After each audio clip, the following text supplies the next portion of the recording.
Abay, nagreklamo ang mga tsuper na hindi pa rin daw bayad ang kanila pong mga service contracting na mga tinupad na pagtugon sa programa ng gobyerno. Kahit po kasi halos isang buwan na matapos po ang programa, marami pa rin daw ang hindi nakukuha ang kanilang bayad. Ang isang kooperatiba ng mga jeepney na bumabiyahe po sa Muñoz Monumento sa Quezon City, nasa 1.3 milyon daw po pa rin ang hindi nababayaran ng LTFRB na pakikinabangan sana ng 70 mga tsuper. Bukod sa hindi pa sila binabayaran, tila nagiging dagdag trabaho po daw ang mga sinasabing paniningil ng gobyerno. Ang binabanggit daw po ng LTFRB ay tinitignan pa raw ng naturang bureau kung paano masusolusyonan ang hinanakit ng mga tsuper. Samantala, umabot po sa halos 30 milyong pisong halaga ng pinsala sa agrikultura na iniwan po ng malakas na lindol sa Mindanao. Sa datos po ng NDRRMC, nasa 29.8 million pesos ang agricultural damage sa Davao del Norte at Davao del Sur. Nasa 14 na munisipalidad naman sa Mindanao ang nagdeklara ng state of calamity. Sa Cebu City, naitala po sa 13 milyong piso ang halaga ng pinsala sa agrikultura ng matinding init.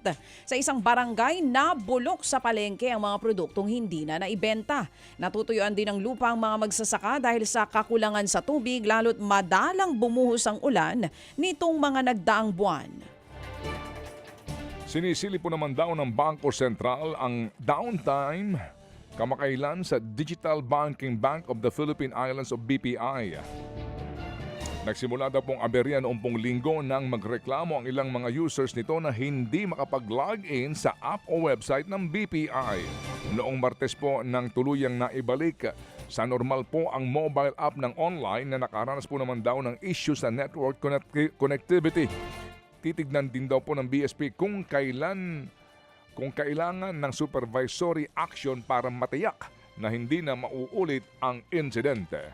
Mga kapatid, patuloy po kayong tumutok sa 105.9 True FM para sa totoong balita, impormasyon, music and entertainment. Mag-subscribe sa aming YouTube channel at podcast at sundan nyo kami sa Facebook, Instagram, X at TikTok sa True Network PH.